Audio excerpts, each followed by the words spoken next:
Hi, good morning viewers. How is the Josh? How is the Josh? What about today? Today is Sunday.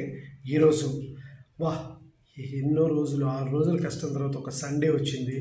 హ్యాపీగా ఈ సండేని enjoy చేయాలనుకుంటున్న వాళ్ళకి ఇదే నా సందేశం. ఈరోజు కొంతమంది ఎంజాయ్ చేయడానికి హాయిగా పూర్తిగా రెస్ట్ తీసుకోవడానికి గడుపుతారు.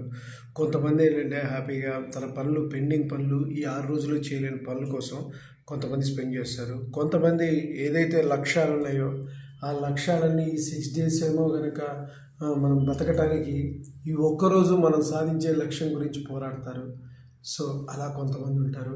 కొంతమంది అయితే కనుక స్టూడెంట్స్ వీళ్ళందరూ కూడా 6 డేస్లో సంబంధించిన పెండింగ్ సిలబస్ని పూర్తి చేస్తారు. సో లక్ష్యాలు కలిగి ఉన్న వాళ్ళకు ఒక లెక్క, లక్ష్యం లేని వాళ్ళకు ఒక లెక్క. సో ఇదంతా కూడా అందరూ చేస్తూ ఉంటారు. కాబట్టి ఈరోజు సూర్యభగవాను దండం పెట్టుకొని ఈరోజు స్టార్ట్ చేయండి. What abouts today's topic? ఈరోజు టాపిక్ ఏంటంటే ఈరోజు don't worry about the future గురించి వర్రీ కావద్దు. సో దాని గురించి ఈరోజు మనం తెలుసుకుందాం. అది తెలుసుకునే ముందర మీరందరూ మార్నింగ్ యోగాలో ఎక్సర్సైజ్ చేశారా? కాంపిటేటివ్ లెవెల్స్ ప్రిపేర్ అయ్యే వాళ్ళు దే ఆర్ ప్రిపేరింగ్ దేర్ ఎగ్జామ్సా? ఓకే, ఎందుకు ఇలా రోజు చెప్తూ ఉంటారంటే బికాస్ మీరు యోగా చేస్తే మీకు ఎనర్జీ వస్తుంది. బాడీ మైండ్ ప్యారలల్గా ఉంటే యూ విల్ బీ బెటర్మెంట్, హ్యాపీగా ఉంటారు. దాని మీద మనం త్వరలో ఒక వీడియో చేద్దాం. సో ప్రస్తుతానికి ఏంటంటే మీరు కాంపిటేటివ్ ఎగ్జామ్స్ ఎందుకు రాయాలంటే మీరు ఒకసారి కాంపిటేటివ్ ఎగ్జామ్స్ రాసి ఒక జాబ్ వచ్చిందంటే మీకు పర్మనెంట్ లైఫ్ అనేది ఉంటుంది. దాని తర్వాత అకార్డింగ్ టు దట్ మీ యొక్క లక్ష్యాల గురించి ప్లాన్ చేయొచ్చు. ఒకటంటూ మన చేతులు ఆసరాగా ఉంటే అది హ్యాపీగా ఉంటుంది. అదే మీరు ప్రైవేట్ జాబ్స్ తీసుకున్నారనుకోండి ఎప్పుడు ఉడుతుందో తెలియదు. కాబట్టి ఒక గవర్నమెంట్ జాబ్ కనుక తీసుకుంటే దెన్ అది లైఫ్ లాంగ్ మిమ్మల్ని ప్రొటెక్ట్ చేస్తుంది. కాబట్టి ఆఫ్టర్ ద రిటైర్మెంట్ కూడా మిమ్మల్ని కాపాడుతుంది, పెన్షన్ వస్తుంది. ఈ లోపల మీకు ఏమైనా ప్రాబ్లమేటిక్ ఉన్నా కూడా దే విల్ బి లైఫ్ అనేది హ్యాపీగా. అందుకే మార్నింగ్ బ్రెయిన్ ప్రకారం కాంపిటేటివ్, బాడీ ప్రకారం యోగా, ఎక్సర్సైజ్ రెండు ప్యారల్గా ఉండాలి. ఒకటి తగ్గినా కూడా కరెక్ట్ కాదు, రైట్? మీకు ఎన్ని లక్ష్యాలు ఉన్నప్పటికీ మీ బేస్ స్ట్రాంగ్ చేసుకుంటూ ముందుకు వెళ్ళడానికి daily I'm speaking about the competitive exams prepare అయ్యేవారని అడుగుతూ ఉంటారు. So coming to the point, don't worry about the future. ఈ వర్రీ అబౌట్ ద ఫ్యూచర్ ఎప్పుడు జరుగుతుంది అంటే మీ శక్తి సామర్థ్యాలు సన్నగిలినప్పుడు, మీలో కాన్ఫిడెన్స్ లేనప్పుడు, మీ మీద మీకు నమ్మకం లేనప్పుడు మీరు బలహీనత పడతారు. సో ఫ్యూచర్ని సాధించలేదు. అలా ఎందుకు అలా జరుగుతుంది అంటే బికాస్ ఫ్యూచర్ గురించి వర్రీ అంటే ఇప్పుడు సపోజ్ మీకు పెళ్ళి కాలేదు, పెళ్ళి కాకపోతే ఏంటి, సెటిల్ అవ్వాలి, 25 yearsలో సెటిల్ అవ్వాలి. దానికోసం ఇంట్లో వాళ్ళు షడ్డుతూ ఉంటారు.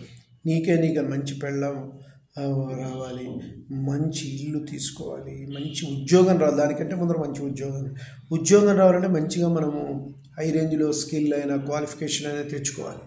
సో ఇవన్నీ కూడా కొంతమంది తెచ్చుకుంటారు, కొంతమంది తెచ్చుకోరు. సో ఇవన్నీ పక్కకు పెడితే మళ్ళీ లైఫ్లో వాళ్ళకు అదే చిన్న ఏజ్లోనే వాళ్ళకి లక్ష్యాలు ఏర్పడుతూ ఉంటాయి.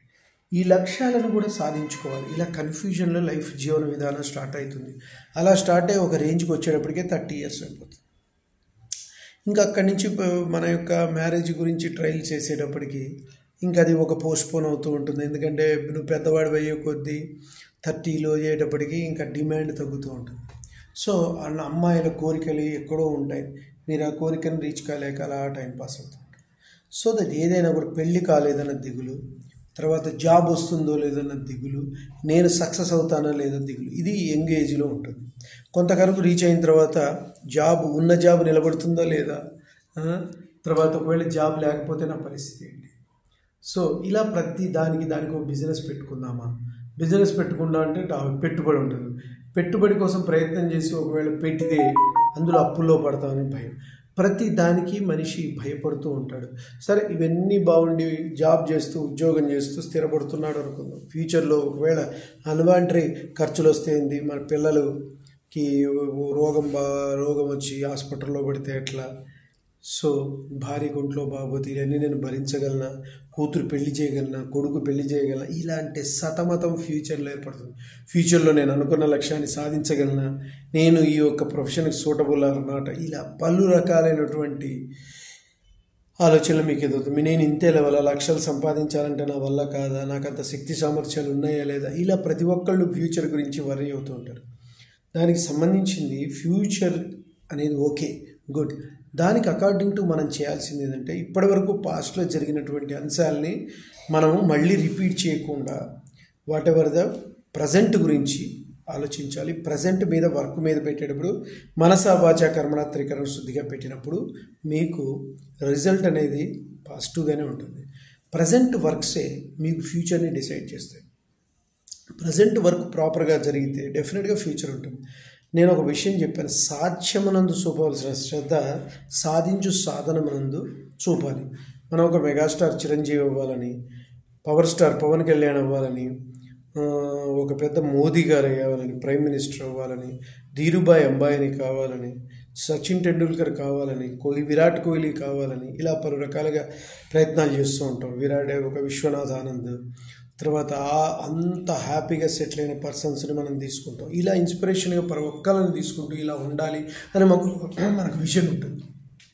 కానీ ఆ విజన్ కంటే ముందర మనం దానికి సంబంధించిన యాటిట్యూడ్ ఎంతవరకు వర్క్ చేస్తున్నాం, ఆ యొక్క ఇది కూడా కరెక్ట్గా ఉంటేనే మనం అనుకున్న సక్సెస్ అనేది రీచ్ అవుతాం.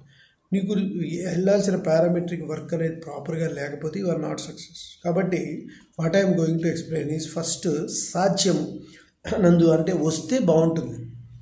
చిరంజీవి అయితే ఏముంది, హ్యాపీగా ఆటోగ్రాఫ్స్ ఇస్తారు, ఫుల్ అమ్మాయిలు, అలా హడావుడి, డబ్బులు ఎవ్రీథింగ్ ఉంటుంది. సరే, బిజినెస్లో ఉన్నావో డబ్బులు ఉంటుంది, అమ్మాయిలు, లైఫ్ స్టైలు సూపరు, ఫారెన్కి వెళ్ళొచ్చు, ట్రిప్స్కి వెళ్ళొచ్చు, ఎవరికి కావాలంటే డబ్బులు ఇవ్వచ్చు, మన ఇమాజినేషన్లో ఉండదు. ఇవన్నీ ఉండవు. స్పోర్ట్స్ ప్లే, క్రికెట్, ఆటోగ్రాఫ్స్, అమ్మాయిలు, ఈ ఆనందం కంటే కూడా మనం ఇప్పుడు చేసే ఎఫర్ట్ కూడా దాని అనుగుణంగా ఉండాలి. అప్పుడే మీరు సక్సెస్ అవుతారు. ఓకే అబ్బా, మీరు వచ్చిన విజువలైజేషన్ గుడ్. ఆ విజువలైజేషన్ కంటే కూడా మీరు ప్రయత్నం చేయాలి. ఇప్పుడు ప్రయత్నం ఏదైతే ఉందో అది సిన్సియర్గా ఎఫర్ట్ చేయాలి. So according to the subconscious మైండ్కి నువ్వు రిజిస్టర్ చేయాలంటే ఓకే, పడుకోముందు 10 నిమిషాలు దానికి ఇవ్వాలి ఫలానా కోరిక. అది మనము అబ్దుల్ కలాం అన్నాడు, కళలను సాకారం చేసుకునే ప్రయత్నం చేయాలి. అంటే ఒకసారి కళలు కనండి. సో నోస్ట్రాడమస్ విజన్లో మీకు ఒకటి ఉండాలి, నేను ఎలాగైనా పలానా స్టార్ని కావాలి, పలానా స్టార్ పొజిషన్ స్పోర్ట్స్లో కానీ, విశ్వనాథ్ ఆనంద్ చెస్ ప్లేయర్లో ఏదో ఒక పొలిటీషియన్ కావాలి, ఒక మోదీ గారు కావాలి, సరే జగన్ గారు కావాలి, తర్వాత కేసీఆర్ గారు కావాలి, తర్వాత చంద్రబాబు నాయుడు కావాలి, ఈ విధంగా పవన్ కళ్యాణ్ కావాలి, అట్లీస్ట్ డిప్యూటీ సీఎం అయ్యారు కదా. అసలు ఆ విధమైనటువంటి అనాలిసిస్ ఆయన, వాళ్ళు ఎంత కష్టపడ్డారు, వాళ్ళని మనం ఇన్స్పిరేషన్గా తీసుకోవాలి, దాన్ని విజువలైజ్ చేయాలి. నువ్వు ఆ ఫేస్లో ఉంటే ఎలా ఉంటుంది అనేది ఊహించుకోండి, కలలు కనండి, ఆ సబ్కాన్షియస్ మైండ్కి సజెషన్ ఇవ్వండి. కానీ యాక్టివిటీ వర్క్ దానికి అనుగుణంగా ఒకదానికి ఫిక్స్ చేసుకొని, అన్నీ కావాలంటే కాదు, ఏదో ఒకటి ఫిక్స్ చేసుకొని దానికి అనుగుణంగా మనం ప్రయత్నం స్టార్ట్ చేస్తే కనీసం మార్గం ఏదైనా సరే, బట్ ఆ లక్ష్యాన్ని మనం రీచ్ అవ్వడానికి కావాల్సినటువంటి పారామెట్రిక్ దాని మీద కనుక ప్రాపర్గా కనుక మనం ఎస్టిమేట్ చేస్తే you will be reach your goal. Okay, మీరు అలాంటి యొక్క విషయాల మీద మీరు పట్టు సాధించాలంటే ఈ రోజు నుంచే స్టార్ట్ చేయండి. So don't worry about the future గురించి అన్నీ ఆటోమేటిక్గా వస్తాయి. ఇప్పుడు సపోజ్ మీకు డబ్బుల గురించి బాధపడుతున్నారు, ఫ్యూచర్లో ఎలా, దానికి సంబంధించిన సేవింగ్ చేయండి. ఒక సేవింగ్ అకౌంట్ ఓపెన్ చేయండి. రోజుకి మీకు ఎంత శక్తి ఉంటుంది, 100 రూపాయలు వేయగలుగుతారు, 200 వేయగలుగుతారు, అకార్డింగ్ టు దట్.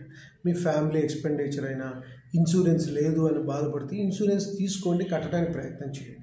బలహీనతకు తగిన మందు బలమును గురించి ఆలోచించడం. ఎప్పుడు ఫస్ట్రేట్ కాకూడదు, దానికి తరుణోపాయం ఆలోచించాలి. పాస్ట్లో జీవించకూడదు, ప్రజెంట్లో జీవించండి. పాస్ట్ గురించి అనాలిసిస్ చేసి don't repeat that in future. మనము దాన్ని మళ్ళీ మిస్టేక్లని రిపీట్ చేయకూడదు. అలా కనుక ముందుకెళ్తే మీకంటూ సాధ్యం కాదంటూ ఏం లేదు. దేనికి కావాలన్నా దానికి పలానా ప్లాన్, స్ట్రాటజీ. మీకు 10,000 ఉన్నా ఒక దాంట్లో 100 రూపాయలని సేవ్ చేయొచ్చు, 100 రూపాయల్లో 10 రూపాయలని సేవ్. ఇలా సేవింగ్ అనేది స్ట్రాటజీ మీ జీవన విధానంలో డెవలప్ చేసుకుంటే you are the successful person. Okay guys, నేను చెప్పింది మీకు నచ్చినట్లయితే please subscribe my channel and share to the others. One more thing, bell icon click చేయండి. అలా క్లిక్ చేయడం వల్ల నా ఎవ్రీ నోటిఫికేషన్ అవుతుంది. Bye, your Sesh.